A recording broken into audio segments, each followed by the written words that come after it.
día de hoy yo quiero hablar y tratar el tema de Cristo es suficiente. Cristo es suficiente. Usted lo tiene que creer así. Cristo debe ser suficiente para usted. Anteriormente, en el Antiguo Testamento, lo hemos visto tanto en los estudios bíblicos y algunos mensajes del pastor. En el Antiguo Testamento se hacían sacrificios. Habían dos grandes grupos de sacrificios. Habían unos sacrificios voluntarios. Esos sacrificios voluntarios, la persona lo hacía por adoración. El que sembraba cereal ofrecía su cereal. Era una manera voluntaria de exaltar a Dios a través de ese sacrificio. Pero también, aparte de ese sacrificio, había un sacrificio que era obligatorio. El sacrificio obligatorio se hacía por los pecados cometidos. Las personas por sus pecados llevaban un cabrito, llevaban una paloma y llevaban diferentes animales para sacrificar por los pecados que había cometido. El pueblo de Israel era la manera que ellos tenían para poder recibir y para poder acceder al perdón de Dios por sus pecados. En el mundo de hoy es poco probable que alguien se sacrifique, como dice la Biblia en Romanos 5:7. Ciertamente apenas morirá alguno por un justo. Es decir, puede que alguien dice que, y es así, que el amor de la madre es el amor más fuerte que tiene el ser humano. Usted puede decir, wow, que ese amor es sin medida, pero muy probablemente si el hijo es un delincuente, si el hijo es una persona que ha hecho lo malo, si el hijo ha sido una persona que le ha faltado a su mamá, muy probablemente le digan a esa madre, mira, ¿tú quieres dar la vida por tu hijo? Muchos lo pensarían, otras estarían dispuestas de igual forma a hacerlo, pero yo he visto en la noticia que hubo una vez que pasó a una madre que su hijo era tan delincuente que ella dijo cuando se murió, qué bueno que descansamos de él.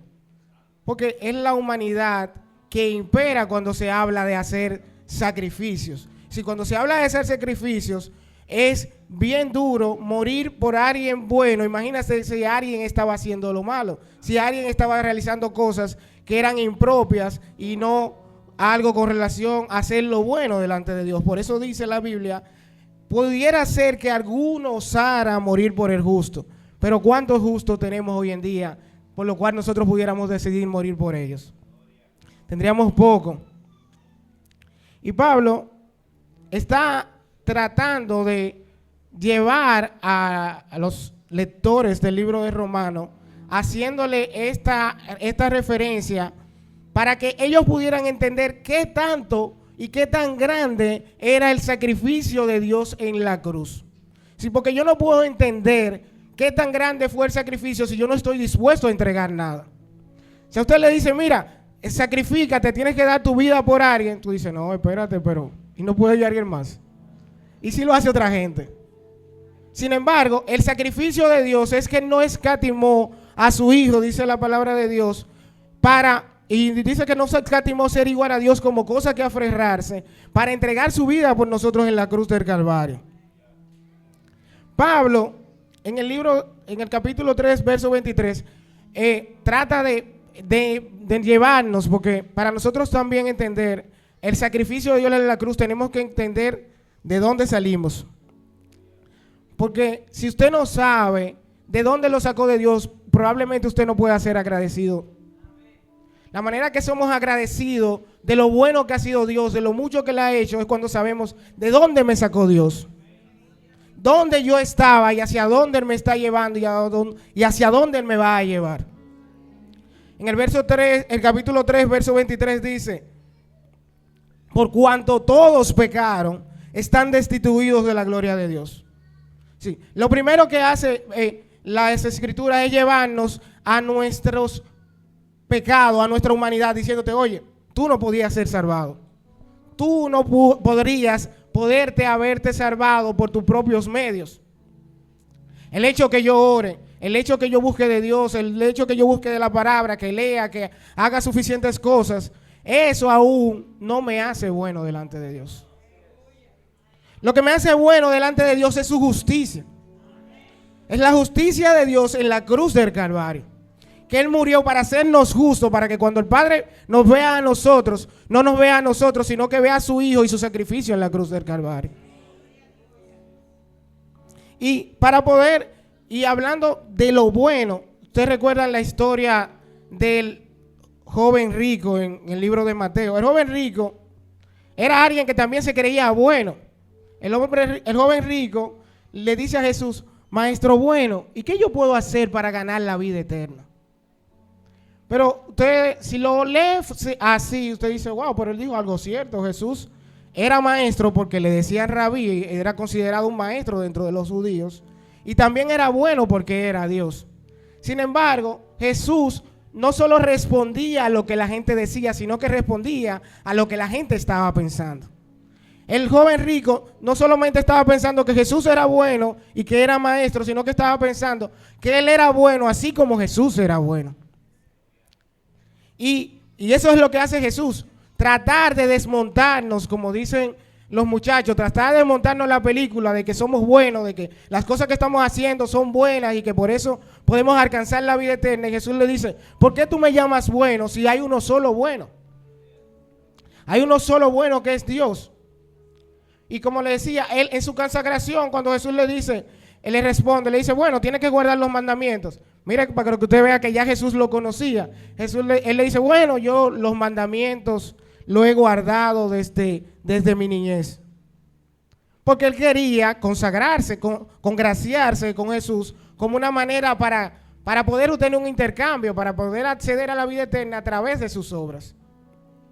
Pero sin embargo, vemos en las Escrituras que nosotros no podemos y nunca poder acceder a la gracia de la salvación por nuestras propias obras.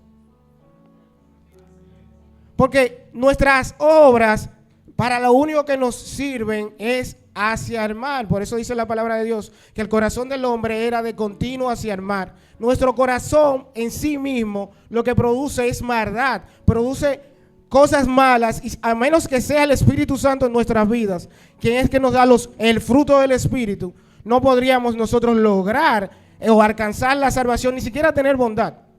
Ni siquiera podríamos tener una bondad en nuestras vidas si no fuera por el sacrificio de Dios en la cruz del Calvario. Entonces, fíjense que el joven rico, cuando le dicen: bueno, si tú guardas los mandamientos, qué bueno, pues vende todo lo que tienes y entrégaselo a los pobres. ¿Cuántas veces somos tan buenos hasta que se nos tocan nuestros intereses? Somos buenos, somos impolutos, somos grandes cristianos, somos grandes maestros, hasta que alguien toca algo que creíamos que era de nosotros. Hasta que alguien toca algo que nosotros habíamos guardado para nosotros. Hasta que alguien, como dicen, le pone la basura al frente. O hasta que alguien habla de usted y usted se da cuenta. Tú dices: no, porque tú verás que yo, que me la hace, me la paga. Aquí hay un hombre, como dijo una vez el cardenal: debajo de esta sotana hay un hombre. Así ya vemos cristianos diciendo: debajo de este cristiano hay un hombre, yo hago lo que sea. Sin embargo, si estamos y si queremos que Cristo sea suficiente, lo debe ser en todas nuestras vidas. Y cuando Cristo es suficiente, quien pelea por nosotros y quien hace las cosas por nosotros es Cristo. Y partiendo de esa incapacidad que es para que podamos entender el sacrificio, cuando ya conocemos que somos incapaces de generar salvación, somos incapaces de generar bondad, somos incapaces de hacer lo bueno. Claro, como le decía, sin el Espíritu Santo. Perdón. Y el verso 8 dice: mas Dios muestra su amor para con nosotros, que siendo aún pecadores, Cristo murió por nosotros.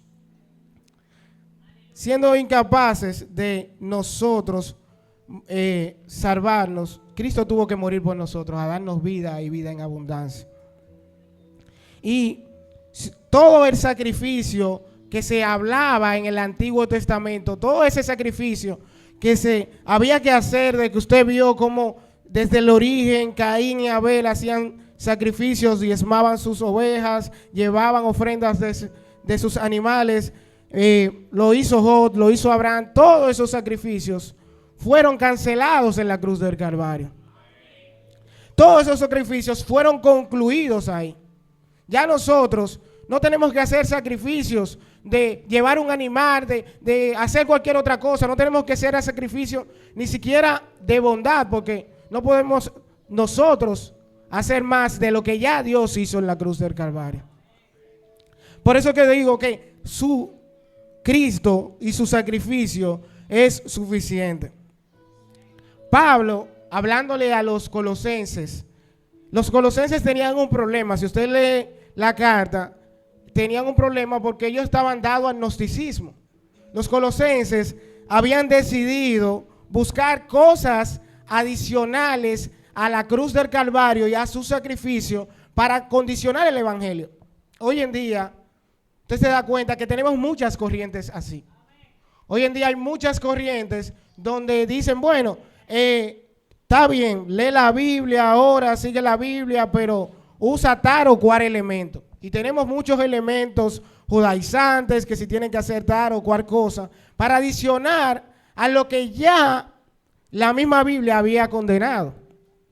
Había quitado tantas cosas de eso. Y Pablo en Colosenses 2, 13 al 14 dice, y a vosotros, estando muertos en pecado y en la incircuncisión de vuestra carne, os dio vida juntamente con él, perdonándonos todos los pecados, anulando el acta de los decretos que había contra nosotros, que no era contraria, y quitándola de en medio y clavándola en la cruz del Calvario.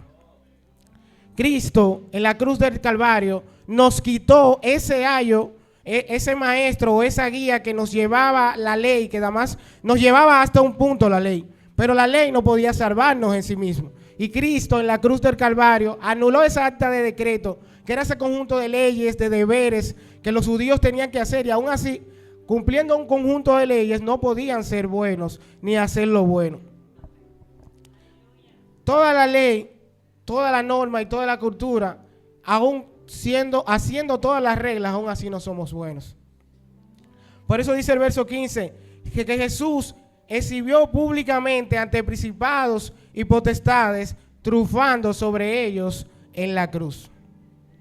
Cristo triunfó sobre el pecado. Y porque Él triunfó sobre el pecado, nosotros también podemos triunfar sobre Él. Por su gracia. No hay un pecado, no hay una situación tan difícil que el Señor no lo pueda librar, que el Señor no lo pueda perdonar. Cristo nos hizo justicia delante de Dios. Porque tenemos paz para con Dios. Ya no tenemos temor de que el enemigo nos acuse. Porque una de las cosas que hace el pecado y que hace el enemigo cuando pecamos es que nos acusa. Nos dice, mira, acuérdate que tú hiciste tal cosa. Acuérdate que tú estabas haciendo tal o cual cosa. Pero sin embargo, cuando sabemos y entendemos ese sacrificio de Dios en la cruz, no hay pecado que nos lleve o nos mueva de la posición de hijo. Recordamos la historia del hijo pródigo. No importaba las circunstancias que se encontraba el hijo, el padre seguía recibiéndolo. Tenemos un padre que sufrió en todo y aún así por eso entiende cada una de nuestras dificultades. Pero otro de los puntos también es que Cristo es suficiente en todo, pero también Cristo es suficiente para que nosotros podamos mostrar amor. Y ahorita, mientras Omar oraba, él oraba por el amor específicamente, pidiendo de que nosotros pudiéramos mostrar el amor de Dios a los que nos rodean. Y es algo que Jesús nos pide y que Jesús nos está pidiendo como creyentes, porque no podemos ser buenos creyentes, no podemos ser bien agradecidos de ese sacrificio de Dios en la cruz si no estamos mostrando amor. La misma Biblia nos dice que el amor sea sin fingimiento. Y si dice que sea sin fingimiento, quiere decir que hay un amor fingido. Que hay muchas personas que quizá están fingiendo un amor y no están mostrando realmente a Cristo en ese amor. En Mateo 22, 37, 39, Jesús dice: amarás al Señor, tu Dios, con todo tu corazón, y con toda tu alma, y con toda tu mente. Este es el primero y grande mandamiento.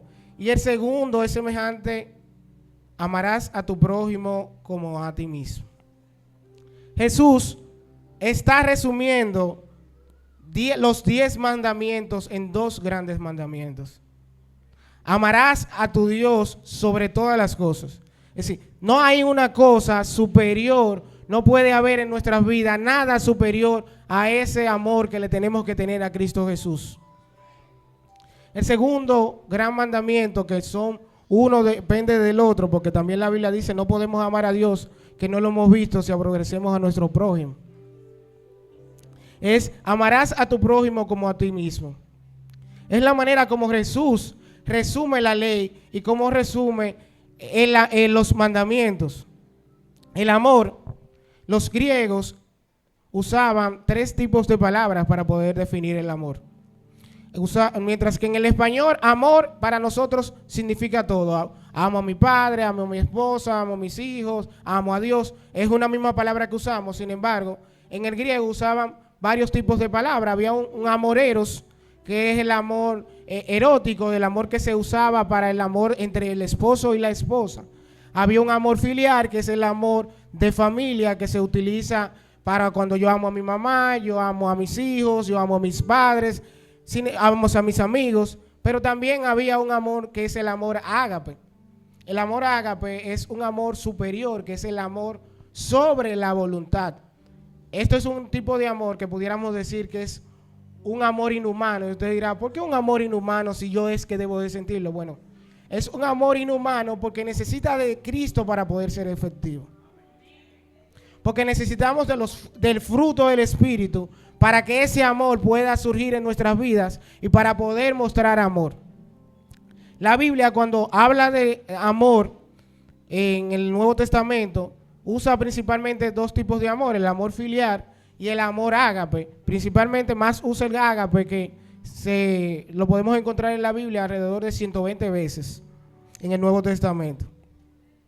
Sin embargo, Cristo nos está llevando a que podamos mostrar ese amor a través de Cristo a los demás. Y como decía Omar, no es solamente a nuestros canchanchanes o a las personas que son afines a nosotros, porque la misma Biblia dice: ¿qué recompensa tiene en amar al que te hace el bien? Es lo natural que nosotros amemos a quien nos hace el bien. Es lo natural que nosotros amemos al que comparte conmigo los fines de semana, al que sale conmigo, al que siempre está ahí conmigo. Usted no está haciendo nada extraordinario. Sin embargo, la Biblia nos manda a poder amar a esas personas que no son afines a nosotros. Esas personas que quizás lo están persiguiendo, que quizás los están destruyendo, que quizás están hablando de usted. A esas personas Dios está mandando que usted lo ame. Sin importar, no, mira que otra de las cosas que mostramos es amor, es mostrar amor con todo el que nos necesite. A veces escuchamos creyentes decir: no, porque fulano nada más me llama cuando me necesita. Fulano nada más me busca porque quiere algo. Sin embargo, cuando mostramos el amor de Cristo, no importa que nos llame cada vez que nos necesita, nosotros debemos servirles. Porque quienes somos diferentes somos nosotros. Quien tenemos el amor de Cristo somos nosotros. Entonces, si nosotros aprendemos a vivir y a entender que cuando Cristo es suficiente, podemos vivir de una manera diferente. Podemos vivir de una manera donde, como le decía, que ese amor no sea fingido porque sale natural de nuestras vidas. La misma Biblia dice en segunda de Pedro, capítulo 4, verso 8: y ante todo, tened entre vosotros ferviente amor, porque el amor cubrirá multitud de pecados. Mire, que de la Biblia con relación al amor es bien fuerte en el sentido de la intencionalidad con que debemos demostrar amor y de entregar a ese amor de Cristo Jesús. Y mira cómo dice Pedro, y ante todo tened entre vosotros ferviente amor. Es decir, no es solamente, no, yo lo tengo que amar porque como dicen algunos hermanos, yo te amo en el amor de Cristo. No, tú tienes que amarlo en tu amor a través de Cristo, obrando en ese amor. Porque porque así es fácil, te amo en el amor de Cristo, pero si Cristo no estuviera aquí, sin embargo no es eso que Cristo quiere que nosotros mostremos, sino que haya fervor, es decir, que haya un deseo, intencionalidad, una pasión de poder mostrar ese amor a los que nos rodean, al que nos maltrata, al que nos vitupera. Y mire, qué tan importante es que dice, y el amor cubrirá multitud de pecados. Porque el que está amando y el que está amando a Dios y está amando a su prójimo no está distraído en sus pecados. No está distraído en las cosas banales que tiene el mundo. Quien está haciendo lo que debe, que es amar a Dios y amar a su prójimo, está preocupado por el quien se pierde.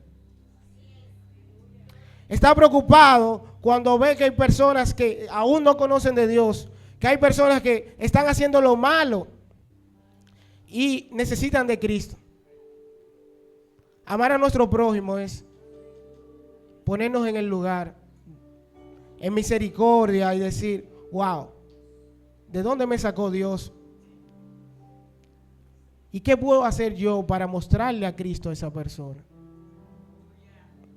Esa es la manera como nosotros podemos mostrar realmente ese amor, porque, como le decía, si estamos tan ocupados, si estamos tan distraídos en nuestras propias cosas, no estamos amando. Pero si está Cristo ahí, vamos a estar pendientes a cada cosa para poder servir a la obra de Cristo. Por eso le decía, Cristo va a ser suficiente en la medida de que usted entienda cuál es su propósito. La medida que nosotros entendemos cuál es el propósito y hacia Dios donde Dios nos está llamando, estamos haciendo su voluntad. Comenzamos a hacer las cosas no porque me gusta, sino porque es lo que Dios quiere que yo haga. Porque la misma Biblia dice que ninguno que milita en las cosas de Dios, parafraseando, se rieda en los negocios de la vida.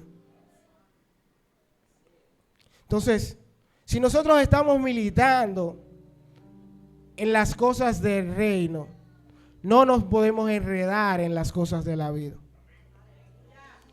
La vida siempre nos va a mostrar cosas que son atractivas, que usted puede decir, wow, pero esto es bueno.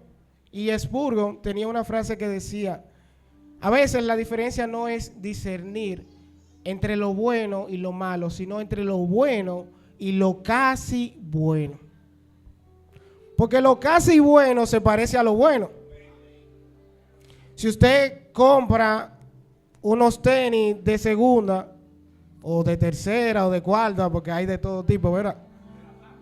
Unos tenis de esos de 9.90 que todos los conocemos, ¿verdad? Que están bien famosos.